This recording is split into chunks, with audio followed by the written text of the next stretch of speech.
Bonjour et bienvenue à tous. Et comme le veut la coutume, d'abord permettez-moi de vous présenter mes meilleurs vœux pour la nouvelle année dans un contexte mondial pour le moins agité et une météo hivernale du moins jusqu'à hier. On a failli justement avoir ça ce matin. Oui, oui. Alors, je me suis dit qu'au lieu de vous dispenser des bonnes résolutions, je crois qu'un bon conseil qui nous vient de gens qui savent de quoi ils parlent, à savoir les Canadiens, c'est le service de la Direction générale de santé publique de Montréal, qui vous explique que sur la neige et le verglas, pour éviter de glisser, il faut marcher comme un pingouin. Donc vous voyez un petit peu la posture, et je crois on a failli tous arriver comme ça ce matin, mais là le ciel a décidé de nous sortir de nos couettes et de nous obliger à reprendre donc nos travaux. Alors, dans le monde brutal, c'est le moins qu'on puisse dire, qui est le nôtre, se remettre en mémoire le monde d'il y a un siècle, qui ne l'était pas moins, je pense peut être, salutaire. Alors, juste ce petit rappel chronologique, vous avez ceux d'entre vous qui suivez le cours depuis quelque temps, vous l'avez déjà vu passer. Alors, il s'agit donc de toute cette période que l'historiographie officielle actuelle appelle le siècle des humiliations, hein, qui commence au milieu du XIXe siècle avec les guerres de l'opium et qui se finit en apothéose au milieu du XXe siècle, en 1949, avec l'avènement et la proclamation de la République populaire de Chine, présidée par Mao Zedong et dirigée par le Parti communiste chinois, comme elle l'est encore aujourd'hui. J'ai eu l'occasion de vous parler d'une publication importante qui a maintenant déjà presque 20 ans. Il s'agit de ce très gros livre qui doit peser au moins 1 kilo, mais c'est 1 kilo de science pure et dure, qui s'intitule « La Chine et la démocratie », qui date de 2007 et qui a été dirigé par deux grands professeurs du Collège de France, Mireille Delmas-Marty, aujourd'hui décédée, qui a le nom, son nom a été donné à une salle du collège, et Pierre-Étienne Ville, aujourd'hui donc professeur honoraire. Mireille Delmas-Marty, grande juriste, Pierre-Étienne Ville, grand sinologue, spécialiste de la Chine moderne. Et donc, à eux deux, ils ont coordonné ce gros volume qui comprend un certain nombre d'articles et auxquels j'ai eu l'occasion, l'honneur de contribuer, avec un article intitulé « Des germes de démocratie dans la tradition confucéenne », point d'interrogation.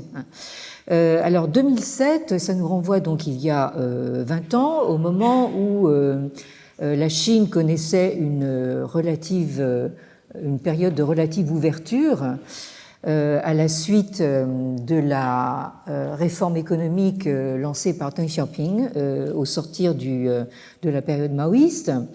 C'est une période qu'on voit aujourd'hui se refermer en quelque sorte, mais à l'époque, il y a 20 ans, au début des années 2000, donc beaucoup d'intellectuels, d'universitaires, de sinologues en particulier américains, se posaient vraiment la question de savoir si la Chine pouvait trouver dans sa tradition justement des comment dire, des germes ou des éléments qui pourraient faire espérer l'avènement de la démocratie donc en Chine. Alors encore une fois, aujourd'hui, on est passé à une période différente qui s'est refermée. Mais alors dans cet article, je rappelais que on date en général, je reviens donc à mon rappel chronologique, on date en général de 1895, l'année qui marque le traumatisme majeur que fut la défaite de la Chine contre le Japon, c'est-à-dire le moment où, et je cite Pierre-Étienne Ville ici, où il n'a plus été possible de croire, comme l'avaient fait les premiers modernisateurs après la guerre de l'opium, que l'on pourrait apprendre et utiliser à son profit les techniques de l'Occident sans pour autant toucher à la substance de la culture chinoise. Et Pierre-Étienne Ville faisait ici référence à cette fameuse expression à 4 caractères, donc zhongti xiyong, c'est-à-dire donc préserver le zhong, c'est-à-dire le zhong de Zhongguo, la Chine comme ti, c'est-à-dire comme substance, comme ossature constitutionnelle, et xi, c'est-à-dire l'Ouest, l'Occident, comme uniquement pour des raisons utilitaires, c'est-à-dire donc emprunter juste à l'Occident sa technologie, ses avancées scientifiques, mais tout en gardant cette essence chinoise. Alors ça, c'était l'idée qui prédominait dans cette deuxième moitié du XIXe siècle, pour essayer justement de sauver les meubles en quelque sorte face à cet afflux d'idées et aussi d'agressions occidentales. Alors s'impose alors l'idée que la Chine a besoin d'une réforme en profondeur de ses institutions politiques sur le modèle de la réforme de Meiji au Japon, qui a commencé en 1868, et qui vise la montée en puissance du Japon en passant par l'occidentalisation. C'est-à-dire que le Japon de Meiji, pendant toute la deuxième moitié du XIXe siècle, choisit de rattraper l'Occident par les moyens de l'Occident, c'est-à-dire pour lui, se moderniser, ça veut dire s'occidentaliser. Alors, en 1898, donc 3 ans après la défaite des troupes impériales chinoises face au Japon, sous l'un des tout derniers règnes de la dynastie mandchoue des Qing, des lettrés regroupés derrière Krang Youwei et son disciple Liang Qichao entreprennent pour la première fois de toute l'histoire impériale d'ébaucher une réforme politique en jetant les bases d'une monarchie constitutionnelle sur le modèle japonais. Alors, le modèle japonais qui, lui, lorgne beaucoup du côté à la fois de l'Angleterre et de l'Allemagne. Alors, l'ambition de Krang Youwei, donc le maître de Liang Qichao, est de faire du confucianisme une religion d'État, en imitation de l'essence nationale japonaise, dans un cadre institutionnel rénové à l'occidental. Mais en bon lettré traditionnel, Krang Youwei croit encore pouvoir mobiliser une fois de plus, mais il ne le sait pas encore, mais ce sera la dernière, mobiliser les sources canoniques confucéennes pour accomplir la réforme politique dans une visée typiquement utopiste, caractéristique de l'idéal de la grande unité du ritualisme antique, du Tatrong, du traité des rites, et l'utopie donc d'une fusion des civilisations dans une religion confucéenne syncrétiste qui présiderait à la disparition des frontières nationales, des gouvernements et de la famille. Donc le monde réuni dans un même rêve, donc évoquée par cette formule du traité des rites du Taratron, c'est-à-dire la grande unité ou la grande harmonie. Donc, vous voyez au XIXe siècle émerger donc des formules qui ressurgissent à l'heure actuelle sous diverses formes. Le rêve de la grande unité du monde, tout ça a déjà été mis en avant dans la propagande qui a accompagné les Jeux Olympiques de Pékin en 2008. Et actuellement, vous savez bien que le grand rêve chinois du leader actuel, c'est de faire du monde une grande unité de prospérité sous la houlette chinoise. Bon. Alors, en pensant et en conduisant son action à l'intérieur des pratiques confucéennes, dont il ne fait que renouveler le contenu, Krang Yo-wei, et ça c'est le grand paradoxe, il achève involontairement de saper les derniers fondements de la tradition, et cette ultime tentative culturaliste se solde par un fiasco total.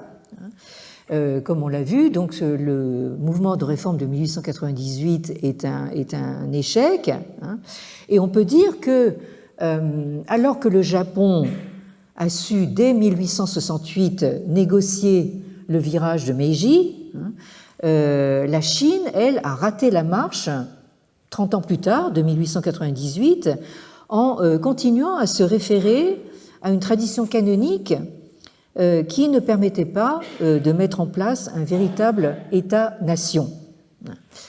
Alors donc, cet échec essuyé par justement ce choix stratégique de Krang Yo-wei, c'est précisément ce que son disciple, Liang Qichao, essaye justement de réparer.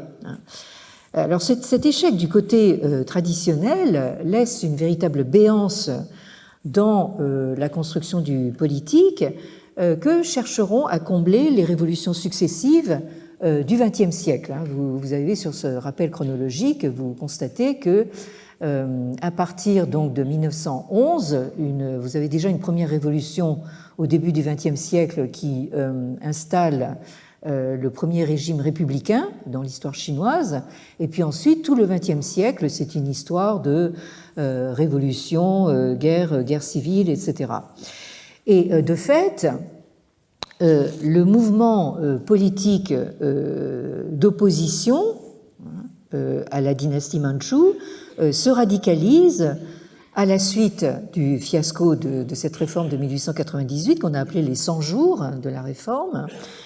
Et c'est sans doute l'une des principales causes, en tout cas c'est là qu'on peut trouver l'une des principales origines de la révolution anti-mandchoue de 1911. Et par voie de conséquence, on passe de l'ancien universalisme englobant, de cette fameuse notion du tianxia, de tout ce qui est sous le ciel, c'est comme ça que la Chine se représente jusqu'au début du XXe siècle, au nationalisme le plus vindicatif, c'est-à-dire qu'on passe de la notion de tianxia, la Chine comme tout sous le ciel, la Chine comme le monde, à la Chine comme guojia, c'est-à-dire donc littéralement pays-famille, qui est ce doublé qui permet de traduire la notion occidentale de nation. Cette volonté de sauver la nation, Jiuguo, a véritablement tué le culturalisme confucéen chinois qui irradiait à partir de la source centrale qui était la Chine, ce milieu chinois.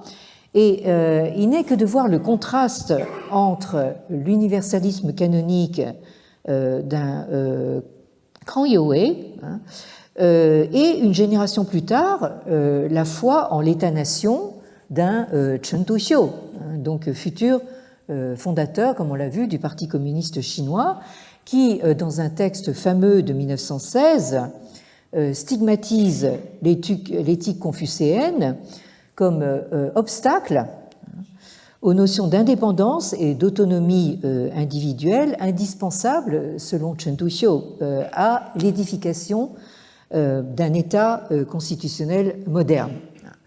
Et entre ces deux générations, qui incarnent deux positions extrêmes, figurent ceux qui, comme Liang Qichao, ne sont pas partisans de l'option révolutionnaire et ne voient pas le confucianisme nécessairement comme un obstacle insurmontable à l'adoption des valeurs modernes, c'est-à-dire occidentales, telles que la démocratie ou les droits de l'homme.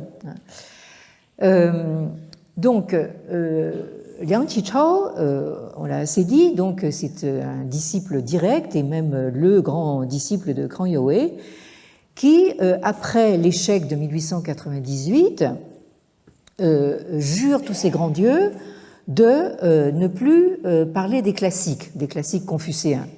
C'est-à-dire que c'est là qu'il commence à se démarquer par rapport à son maître, qui lui croit encore justement à la possibilité des classiques confucéens de penser la modernité occidentale. Donc Liang Qichao a compris que c'était même plus la peine d'y penser, et il entreprend d'élaborer donc la théorie moderne de l'État, indépendamment des valeurs culturelles. Et mais ce qui est vraiment très drôle, c'est d'observer comment Liang Qichao ne veut pas s'empêcher, par exemple, dans le numéro inaugural du Shibao, donc un journal un des nombreux journaux qu'il a contribué à créer. Donc ce numéro inaugural daté du 12 juin 1904, il ne peut pas s'empêcher de citer Confucius et les traités des rites, le Li-Ji, en parallèle avec Darwin et Spencer. Et dans l'édition du 29 novembre 1911 du même journal, un autre éditorialiste fait la promotion du constitutionnalisme démocratique en comparant les conceptions de Montesquieu, notre Montesquieu national, avec celles de Mencius, et en exhortant l'empereur, qui vit ses dernières heures sur le trône, en l'exhortant à, je cite, « regarder en arrière vers l'âge d'or des sages rois Yao et Shun, et à l'extérieur vers le modèle contemporain des États-Unis d'Amérique. » Donc, alors, entre Yao et Shun et les États-Unis d'Amérique, qui n'étaient pas encore ceux de M. Trump, il y a quand même en fait un grand écart à faire. Donc, vous avez ici déjà en fait cet écartèlement des intellectuels chinois modernistes qui a été noté également par cette collègue américaine, Joan Judge, dont j'ai déjà cité l'ouvrage que vous avez à l'image, qui s'intitule Print and Politics, donc la presse et la politique, et qui se concentre essentiellement sur l'histoire du journal Shibao, qu'on a appelé en anglais The Eastern Times, et son rapport avec la culture de la réforme dans la Chine de la fin de la dynastie Manchu. Donc, dans ce livre, Joan Judge montre comment les contributeurs de ce journal, du Shibao, dans les années 1910, en sont encore à rapporter le constitutionnalisme occidental au loci classici de ce qu'il est convenu d'appeler le Minben Sixiang, c'est-à-dire donc la pensée qui conçoit le peuple comme fondement de l'ordre politique, dont nous parlions l'année dernière. Et s'agissant des réformistes du tout début du XXe siècle, Joan Judge présente leur conception du Minquan. C'est le troisième composé avec le mot Min, qui veut dire peuple, que vous avez sur la diapositive, Minquan, qu'elle choisit de traduire en anglais par popular empowerment, c'est-à-dire donc une sorte d'appropriation du pouvoir par le peuple. Donc elle présente cette conception du Minquan, je cite, comme une synthèse entre les conceptions immémoriales de l'union des gouvernants et des gouvernés dans le Minpen et les idées d'origine étrangère de démocratie, Minzhu, basées sur des principes constitutionnels. Et elle en arrive à la conclusion suivante, et je la cite de nouveau: au bout du compte, ce n'est pas l'adoption des modèles et des termes étrangers par les réformistes, mais bien plutôt la façon dont ils les ont adaptés qui est la plus révélatrice de la vision spécifiquement chinoise des droits pendant cette période. Alors les droits, c'est comme ça que les Japonais et ensuite les Chinois ont choisi, enfin c'est par le mot Quan que les Japonais et les Chinois ont choisi de traduire la notion de droit.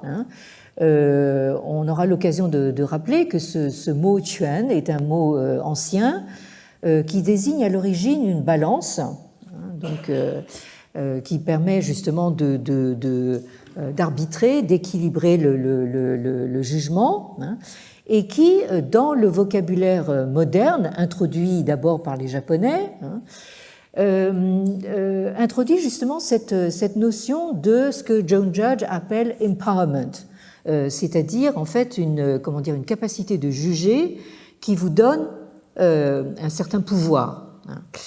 Donc ça, cette notion de pouvoir associée à la notion de droit, c'est quelque chose qu'il faudra qu'on garde à l'esprit.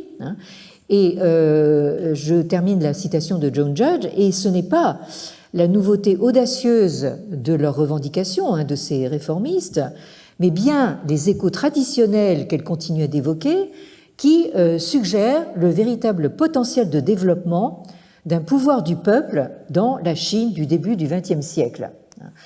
Donc ici, vous avez justement chez certains chercheurs justement cette volonté de sortir d'un binarisme un peu simpliste auquel certains autres chercheurs se sont adonnés, c'est-à-dire donc le schéma de la Chine comme une belle endormie, que le prince charmant, c'est-à-dire l'Occident, est venu réveiller de son long sommeil. Bon, ça c'est la thèse d'un Alain Perfit, légèrement à peine caricaturée.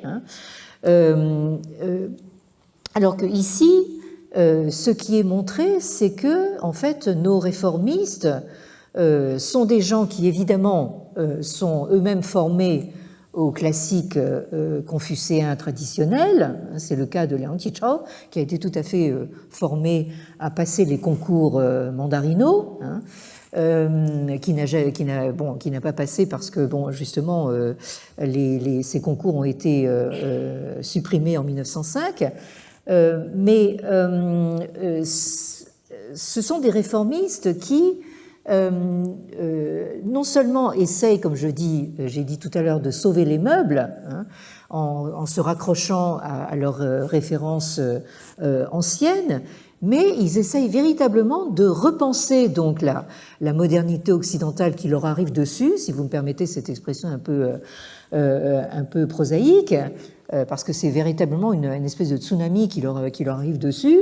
Ils essayent de faire face, alors non seulement de manière défensive avec cette formule du Zhongti Xiyong, mais aussi de manière positive en essayant justement de penser à leur manière justement cette modernité occidentale. Alors, le mois dernier, c'est-à-dire à la fin de l'année dernière, en décembre, si vous vous souvenez bien, nous étions occupés à constater le retour sur le devant de la scène, il y a un siècle, de cette fameuse notion de peuple, Min. D'abord dans la pensée Minpen, c'est-à-dire sous la forme de la primauté du peuple face au pouvoir du prince, puis dans la tension entre Minpen, la pensée du peuple comme fondement, et Minzhu, la démocratie au sens occidental du terme. Parce que, comme nous l'avons vu, gouverner pour le peuple, qui est d'une certaine façon un résumé de la théorie politique confucéenne, hein, le prince est censé gouverner pour le peuple, ça n'est quand même pas la même chose que gouverner par le peuple. Et encore moins de demander au peuple de se gouverner lui-même. Donc là, entre Minpen et Minju, il y a un fossé hein, que il ne s'agit pas de franchir sans crier gare. Hein. Bon. Alors, toujours est-il que cette notion de min, de peuple, il faut rappeler qu'elle est présente dans toute la tradition confucéenne depuis les sources anciennes, comme les entretiens de Confucius ou le Mencius. Hein, vous recensez en fait des centaines d'occurrences hein, dans ces ouvrages. Mais on a vu aussi que dans la continuation de la tradition, on passe par ce que les Occidentaux ont appelé le néo-confucianisme de l'époque Song, c'est-à-dire à partir des environs de l'an 1000 de l'ère chrétienne, en particulier chez les frères Chang, hein, mes ancêtres présumés, au XIe siècle, et ensuite en passant par Zhu Xi, donc, qui se réclame comme leur héritier, au XIIe siècle.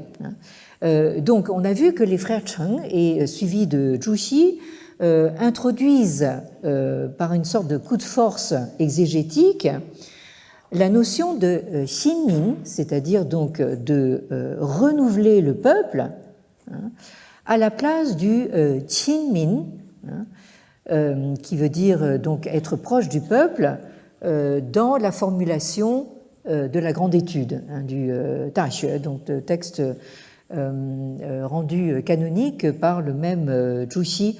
Donc là aussi, par simplement le remplacement d'un mot par un autre, hein, sous prétexte qu'ils se ressemblent graphiquement, qu'ils sont proches graphiquement, vous faites une sorte de révolution déjà. Hein. C'est-à-dire vous remplacez le mot qin, hein, qui veut dire donc être proche parce que on a une relation de parenté avec le peuple, le remplacer par xin, qui veut dire donc nouveau. Hein. Et qui est dans ce contexte pris comme verbe, hein, c'est-à-dire donc il s'agit de renouveler le peuple. Et c'est ce coup de force exégétique qui est repris tel quel hein, des siècles plus tard par les très réformistes de la fin du XIXe siècle, comme Liang Qichao. Donc il faut bien se rendre compte que Liang Qichao, c'est quelqu'un qui a vécu plusieurs vies dans tous les sens du terme.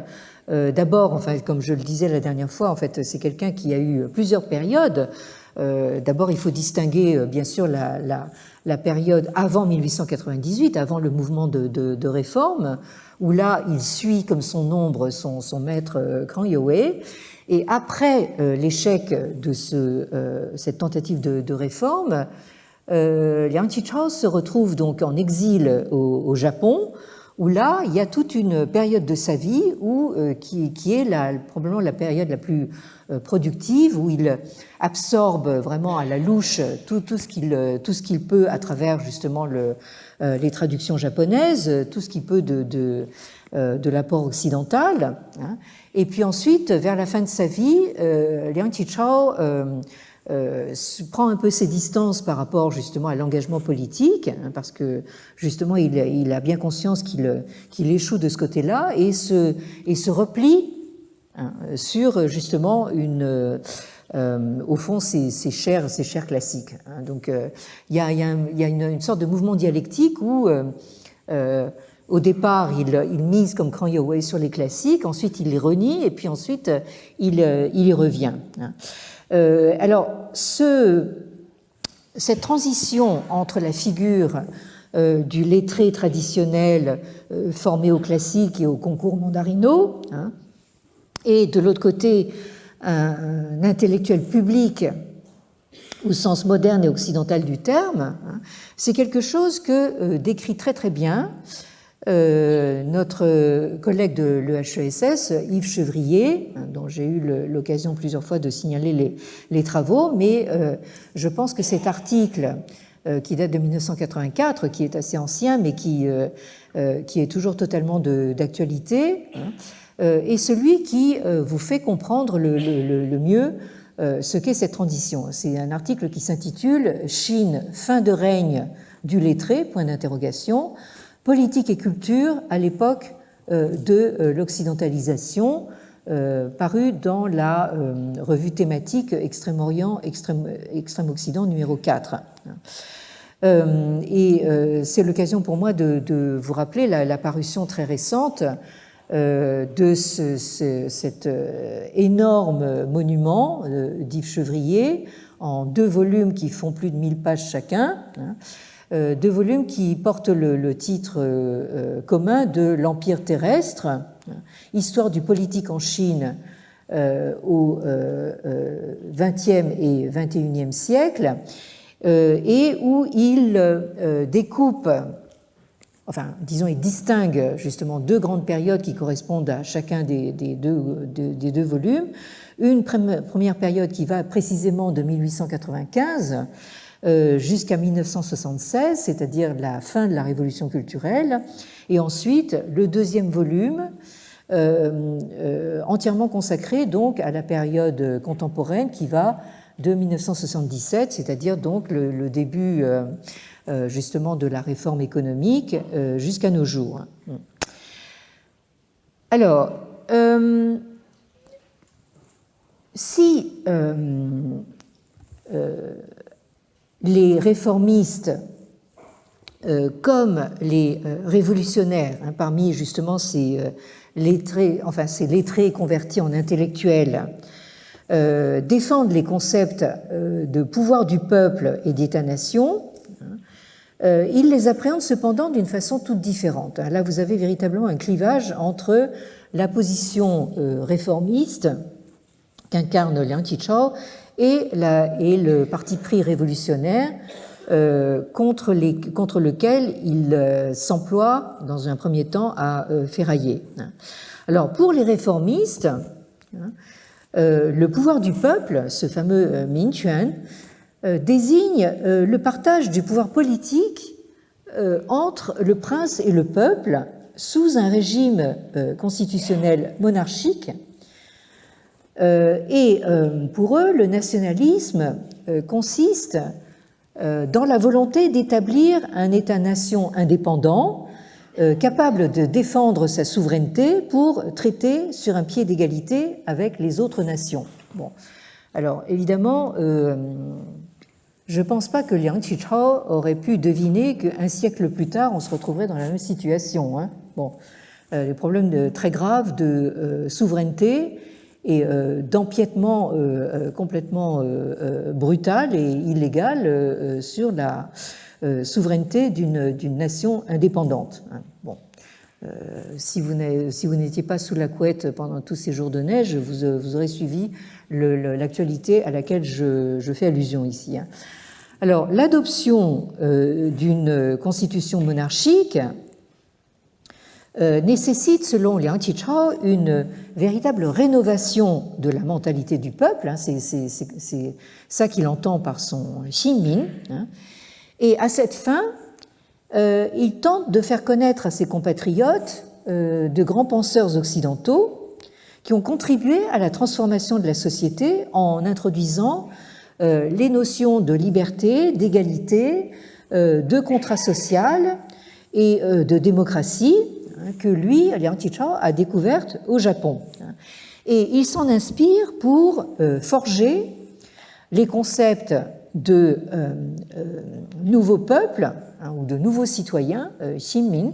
Alors Xinmin, il faut toujours garder à l'esprit que vous pouvez l'entendre soit comme un substantif, c'est-à-dire comme un nouveau citoyen, tout en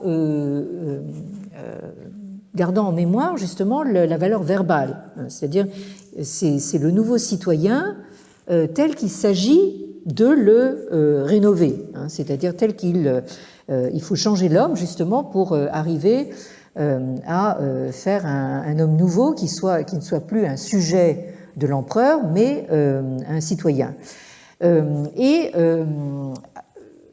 Parallèlement à cette notion de nouveau citoyen, vous avez cette notion totalement nouvelle aussi d'État-nation, de Minzu Guojia, sur laquelle nous aurons l'occasion de revenir. Et donc c'est afin de diffuser plus largement les idées réformistes que Liang Qichao crée successivement à Yokohama, où il réside au Japon, comme nous l'avons vu, des journaux comme d'abord le Qinyi Bao, le journal des discussions pures, qui fait allusion, je l'ai dit la dernière fois, à un épisode de la fin des Han où des lettrés se rebellent contre un ordre illégal selon eux, forgé par le milieu de l'empereur. Donc c'est une sorte de journal d'engagement, de protestation, qui est créé dès 1898, c'est-à-dire au lendemain de l'échec de la Réforme, et qui se termine en 1901 pour une raison toute bête. C'est même pas en fait de la censure, c'est juste un incendie qui a détruit les locaux du journal, mais qu'à cela ne tienne, il est immédiatement remplacé par un nouveau journal que Liang Qichao choisit d'intituler le Ximin Congbao, c'est-à-dire le journal justement du nouveau citoyen, dans lequel il exprime la plupart de ses idées. Nous le disions la dernière fois, ces journaux sont tirés à plusieurs milliers d'exemplaires. Alors quelqu'un est venu me dire à la fin du cours, mais des milliers d'exemplaires, c'est rien du tout.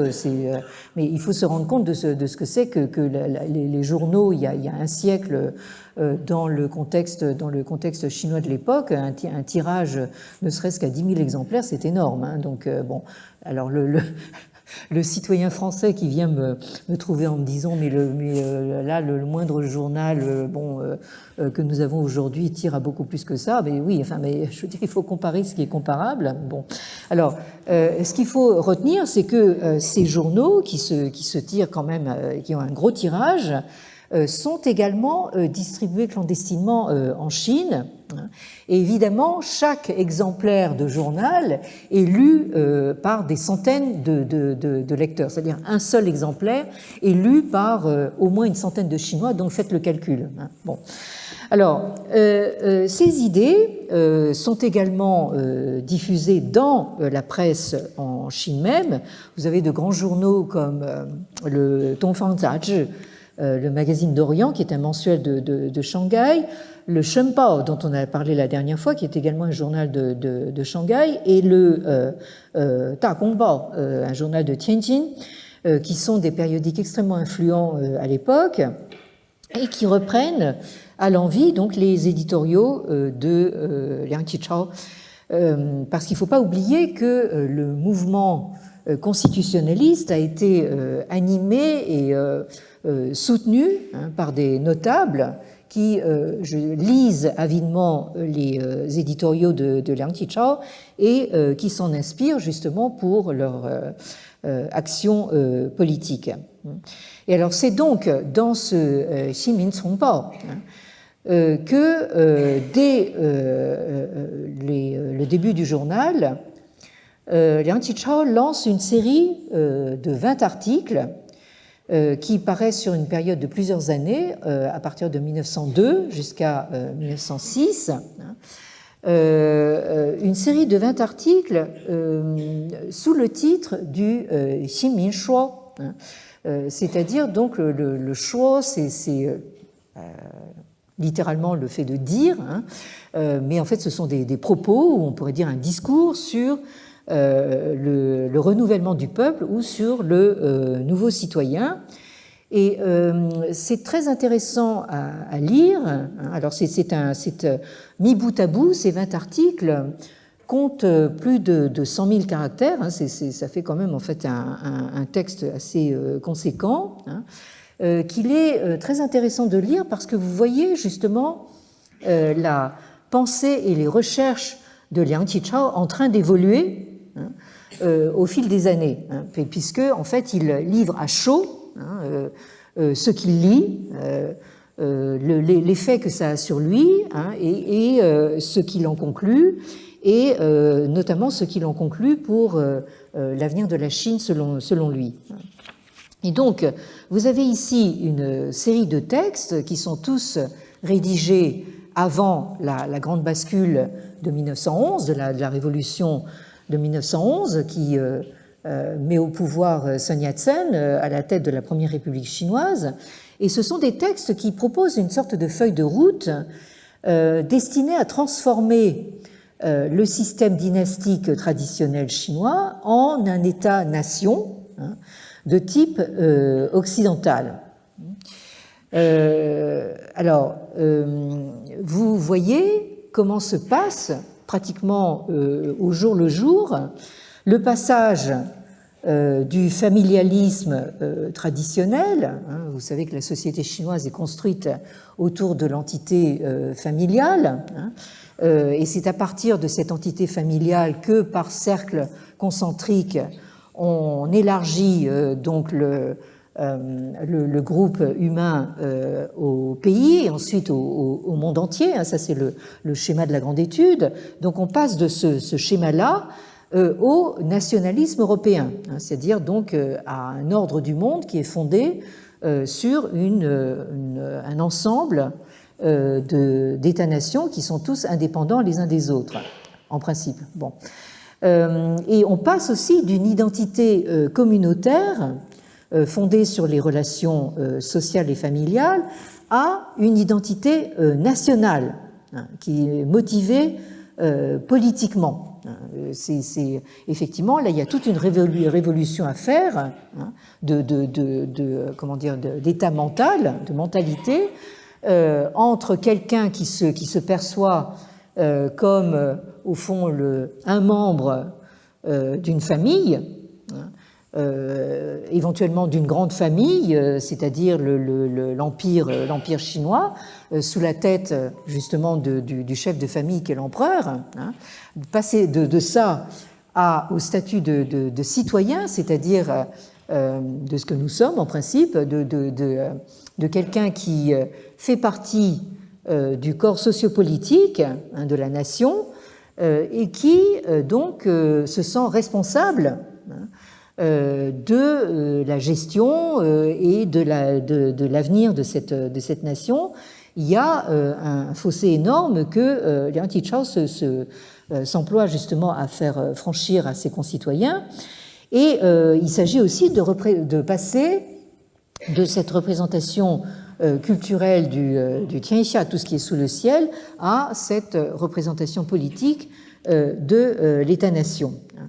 Mais alors, ce qu'il faut dire, et j'y ai déjà insisté, c'est que l'effet de ces idées et de ces éditoriaux de Liang Qichao sur la société chinoise est finalement resté assez négligeable sur le plan politique. Bon, il a eu quelques portefeuilles ministériels au tout début de la période républicaine, mais en fait, ça n'a pas produit énormément d'effets.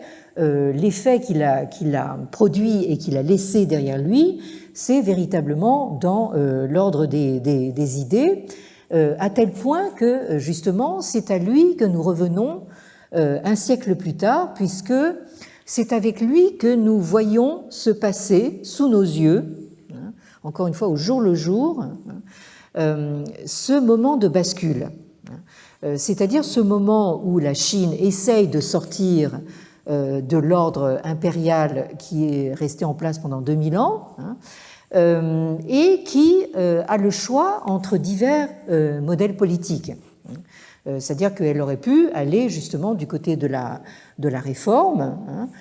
Finalement, elle a choisi en 1911 d'aller du côté de la révolution, c'est-à-dire on casse tout, on recommence tout, alors que Liang Qichao, lui, fait encore partie de ces gens qui essayent de se dire mais on peut peut-être faire quelque chose à partir de notre acquis, de notre existant. Et cela il le fait en style, hein, parce que il y a comment dire non seulement une rénovation, hein, de l'homme, hein, qui devient véritablement un citoyen, mais il y a une rénovation aussi de la forme de pensée et de la forme d'écriture qui dit ce changement, cette transition. Et là, je voudrais vous montrer je crois que c'est ma photo préférée de Liang Qichao, où vous le voyez donc attablé, pas devant une assiette, hein, je précise pour les gens qui suivent le cours uniquement en audio, hein, il est attablé devant donc une feuille de papier, pinceau à la main. Donc il a la tête d'une main, il a la tête appuyée comme ça dans une position de quelqu'un qui réfléchit, et de l'autre il tient le pinceau. Et là, vous voyez, rien que dans cette photo, hein, l'image justement de quelqu'un qui écrit directement ce qu'il pense, c'est-à-dire que la pensée va directement dans le pinceau, hein, et s'inscrit sur le papier. Hein. Et donc, on peut dire que Liang Qichao, c'est quelqu'un qui a créé un nouveau style littéraire, une nouvelle façon d'écrire, hein, qui, on le sent, part d'une langue et d'un vocabulaire classique, hein, d'une forme classique, mais qui a la vivacité et l'aspect très immédiat, très direct de l'écriture journalistique. Alors là aussi, c'est un espèce de grand écart qu'il s'agit de réaliser, hein. Et lui-même le dit dans un texte qu'il rédige un peu, disons, un peu sur le tard, hein, un texte qui fait un petit peu la synthèse de ce qui a été la vie intellectuelle sous toute la dynastie mandchoue. C'est un texte qui s'intitule donc le Qingdai Xueshu Gailun, c'est-à-dire donc une sorte de synthèse sur la vie intellectuelle, la vie savante de la période Qing. La période Qing qui, je vous rappelle, remonte à 1644.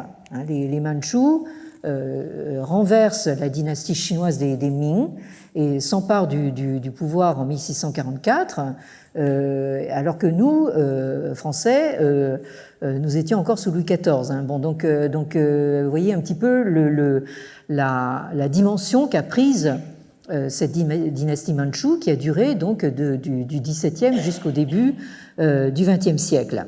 Et donc, Liang Qichao, à part justement tous ces éditoriaux journalistiques, c'est aussi quelqu'un qui continue à être un lettré et qui a éprouvé justement le besoin de faire cette synthèse. Et alors dans cette synthèse, il a l'occasion justement de parler de sa propre façon d'écrire, où il dit ceci, vous avez le premier paragraphe de la diapositive, 物为平易畅达，实杂以理于韵语及外国语法，纵笔所至不减数，学者尽效之，好新文体。老辈则痛恨，底为野狐，然体文条理明晰。笔锋常带情感，对于读者别有一种魔力焉。Alors, donc, dans mes écrits, je m'efforce d'être clair et fluide. Je mêle parfois du liu, donc du langage familier, du yunyu, du langage rimé, ou des Waiguo Yufa, c'est-à-dire des constructions grammaticales occidentales. Mon pinceau ne se contraint pas. c'est-à-dire il court librement, hein, c'est un peu ce que disait justement la photo que je viens de vous montrer, et les traits hein, s'efforcent de m'imiter et parlent d'un xin wenqi, hein, c'est-à-dire d'un xin là aussi, d'un style nouveau.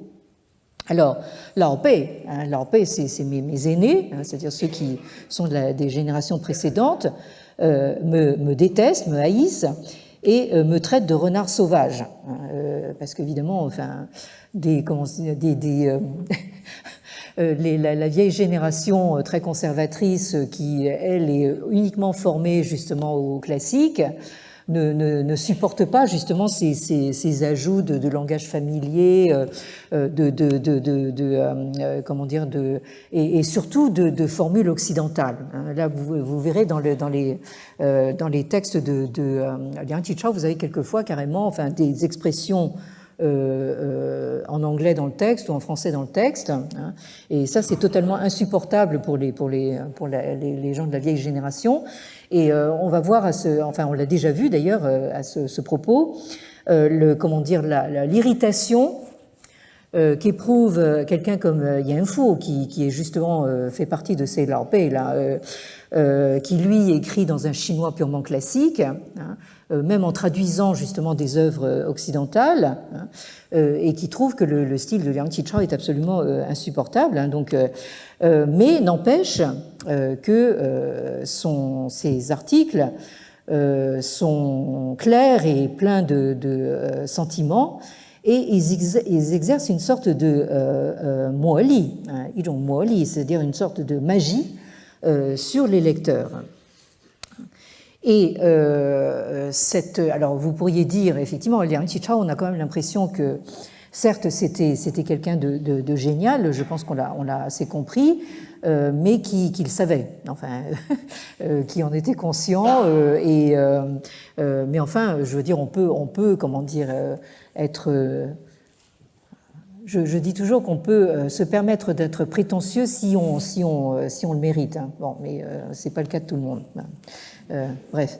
Donc, alors, à côté de ça, donc, vous avez le témoignage justement de quelqu'un, d'un personnage extrêmement haut placé, et qui confirme justement cette auto-estimation de Liang Qichao. Il s'agit de Huang Zhenxian. Alors Huang Zhenxian, c'est, comme on va le voir, c'est quelqu'un que vous avez à l'image ici, un lettré poète et diplomate, un petit peu comme une sorte de Saint Jean de Perse. Enfin, nous avons aussi dans notre diplomatie française en fait des gens qui sont en même temps des poètes. Hein. Donc c'est quelqu'un qui a vécu de 1848 à 1905 et donc qui fait partie précisément de ces Lao Bei, de cette vieille génération. Mais qui a eu une carrière de diplomate. Hein, alors ça, c'était aussi une nouveauté dans la vie politique chinoise, hein, puisque donc l'empereur de Chine avait toujours l'habitude, comme il l'a encore maintenant, d'attendre que les gens du monde entier viennent à lui. Hein, donc vous avez cette espèce de centralité chinoise qui fait que le monde entier vient payer allégeance et plier le genou devant l'empereur, ce que je dis encore, ce qui se fait encore aujourd'hui. Bien. Alors, la nouveauté, ça a été, à partir du milieu du XIXe siècle, pour le pouvoir impérial, d'envoyer des émissaires, des ambassadeurs chinois à l'étranger, c'est-à-dire d'inverser le mouvement. Hein. Et donc, ce Huang Zhenxian, c'est quelqu'un qui a été d'abord conseiller de la légation de la Chine impériale au Japon, hein, entre 1877 et 1882, et qui a été ensuite consul général de la Chine impériale à San Francisco, hein, entre 1882 et 1885. Alors je note San Francisco parce que Liang Qichao sera de passage également à San Francisco, où il y avait déjà une grosse communauté chinoise quelques décennies plus tard. Hein. Alors, vous avez Huang Zhenxian à droite, sur la droite de la diapositive, dans son costume justement de consul général. Et vous le voyez ici, au milieu donc de dignitaires, probablement aussi des diplomates comme lui, mandchous, on les reconnaît à leur longue tunique et à leur coiffe. Et dans le groupe, vous voyez aussi des messieurs habillés à l'occidental qui sont des Japonais. Ça date de la période où Huang Zhenxian était au Japon. Et c'est également Huang Zhenxian qui met à profit son séjour prolongé au Japon pour rédiger ce Riben Guozhi, c'est-à-dire donc ces chroniques sur le Japon qui montrent à la Chine ce qu'est le Japon. Parce que en fait, la plupart des Chinois de la fin du XIXe siècle étaient encore très ignorants de ce qui se passait chez leurs voisins qu'ils considéraient comme des espèces de vassaux, au mieux, enfin des êtres inférieurs, voilà.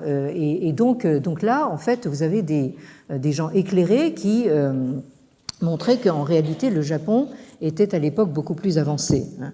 Bien, alors je reviens très rapidement donc à ma citation, voilà.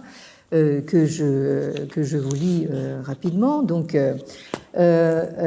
清一报胜使勿报原意今这新民从报又胜清一报100倍矣惊心动魄一字千金人人笔下所无却为人人意中所有虽铁石人夜莺感动从古至今文字之力之大无过于此者矣。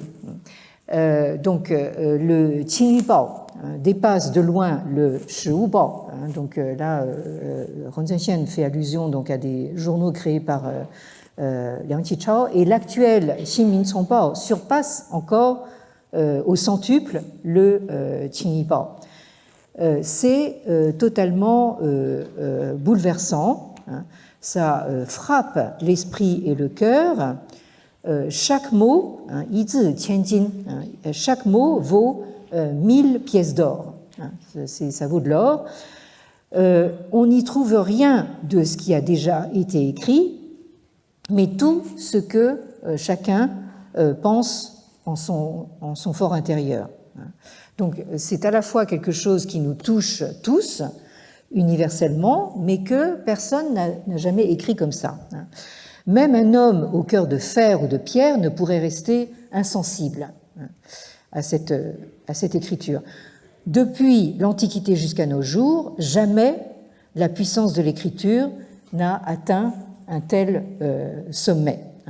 Et donc il s'agit d'une lettre, c'est Zhi Yinping Zhu Ren Shu, donc une lettre adressée au maître buveur d'eau glacée, c'est comme ça que Liang Qichao se surnommait, c'est comme ça qu'il a nommé son studio au Japon.